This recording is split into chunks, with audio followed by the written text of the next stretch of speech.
Di bali nang walang kuryente, basta may bahay. Di bali nang walang kuryente, basta may bahay.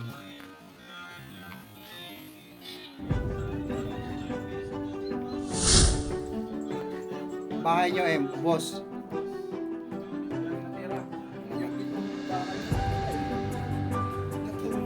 Bakal pa yung pinto nyo, nalusaw ha.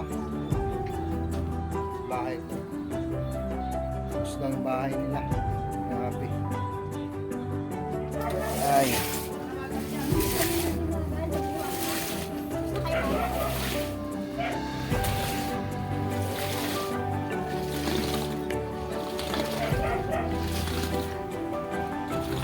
May tubig tayo?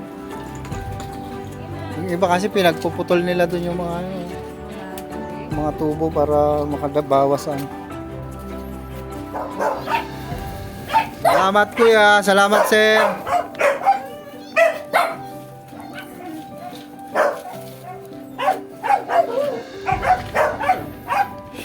Hindi nakatawid dito sa amin kaya kung hindi, wala, nandun kami sa kabila, nanginginig na ako. Maricel, wala nang complain na Makinig mo na umabot mo ka lang Richard eh. mag-complain doon. Upos yung taas Ibig nila. sabihin, doon yung ano. May Pupunta doon. Oo, 24 oras pa wala din nila yung business din.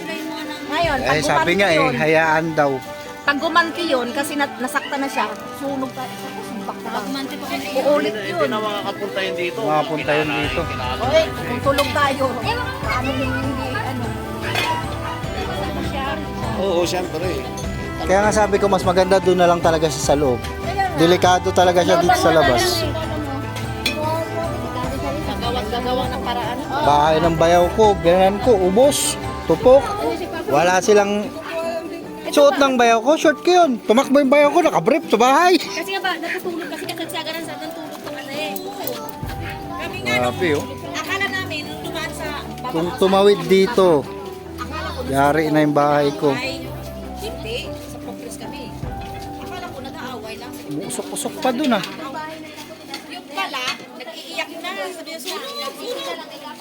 Kaya ka na, Ben.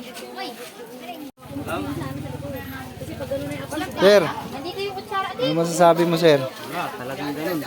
Dapat yan, yung gumawa niyan, talagang hindi man mabuhay, pipilayin na. Yung Pilay na nga eh, no? Hayop ang puta, ganun, dami yung dinamay rito.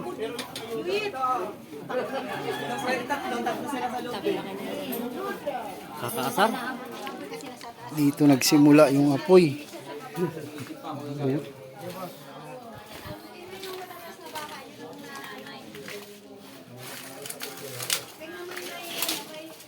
Dito nagsimula yung sunog.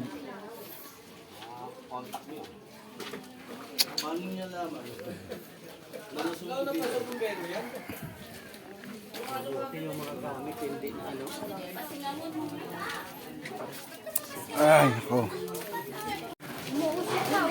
Ubos din dito. Hanggang third floor. Itong bahay ni Ate Emma. Ay, yung rep nagka-lasog-lasog.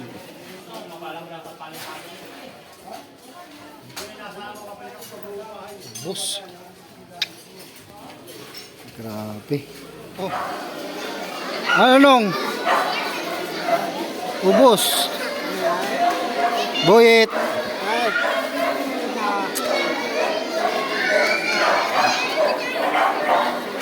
Grabe. Ito yung sitwasyon namin ngayon dito.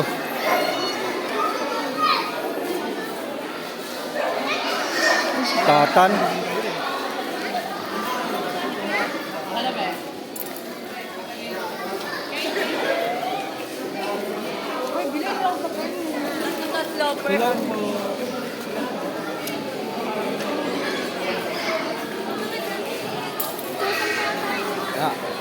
Yung mga kapitbahay ko, naubos ang bahay.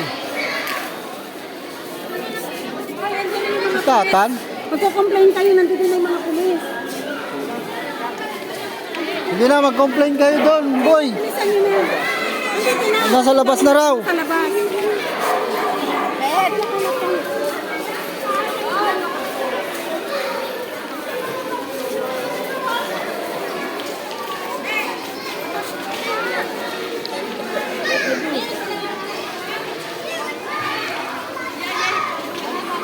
Eh, Yung anak mo man, papuntahin mo dito.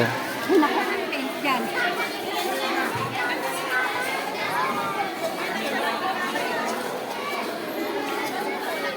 Yan ang nagsunog.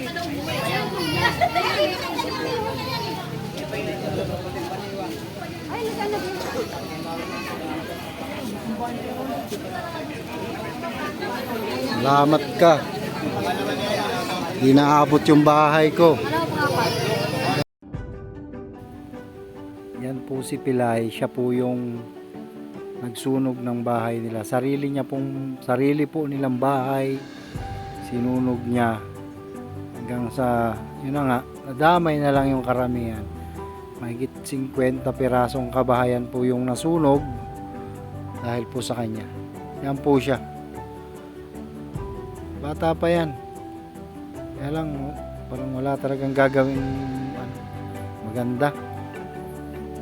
Bahala na yung Diyos sa kanya. Maraming nagagalit ng mga tao, mga nasunugan. Kaya, Diyos na yung bahala sa kanya. Sana magbago pa siya. Kung may dapat pang ipagbago yan sa bata na yan.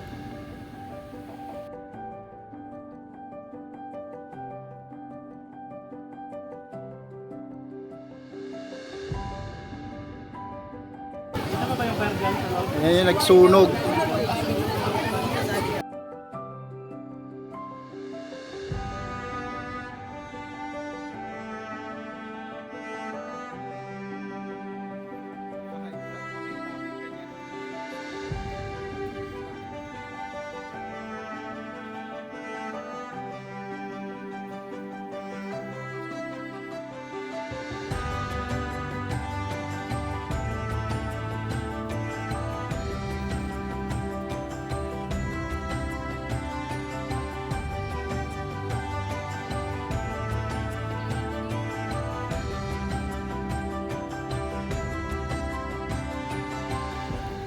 Mas pinili ko na lang pong i-mute upang hindi na marinig ang mga sinasabi ng mga taong biktima ng sunog. Diyan sa taong yan, masasakit ang sinasabi nila. Bagay walang matutuwa. Isa ka sa nasunugan. Lahat, bahay ko, lahat lang. Mute na lang. Nasunog. Kulang pa yan. Hindi katawan mo, kulang pa. Para mo nila lang yung pinatay.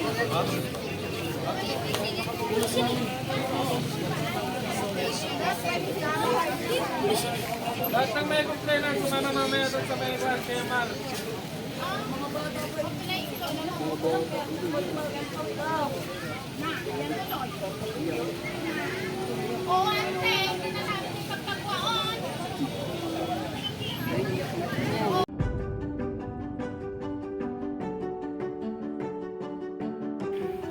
Samot-saring masasakit na salita ang binibitawan ng mga taong biktima ng sunog. Diyan.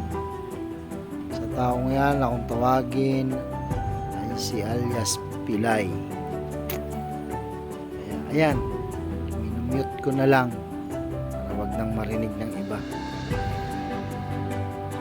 Sa akin lang, sa sarili kong pandinig, sobrang sakit. Kaya, ibaling ako na yung makarinig. Wag lang kayo. Ako man po, muntik nang masunog. Isang bahay na lang po. Bahay ko nang kasunod. Ayoko magpaka-ipokrito pero nakapagsalita po ako ng hindi maganda. Kaya, mas mabuti pang i-mute ko na lang. Kasi, isang bahay na lang po. Bahay ko na ang kasunod. Ka-high blood guys, hindi mo mapigil yung magbago pa yung bata. Pasalamat talaga siya. Hindi nasama yung bahay ko. Mga kamag-anak ko yun, ubos. Sa biyanan ko, sa bayaw ko, sa tuwing ko. Napakahirap pong masunugan. Ubos. Yun yung may kagagawan, yung gago na yun na nasa mobile. Tangina. Ha? Nasa mini stop.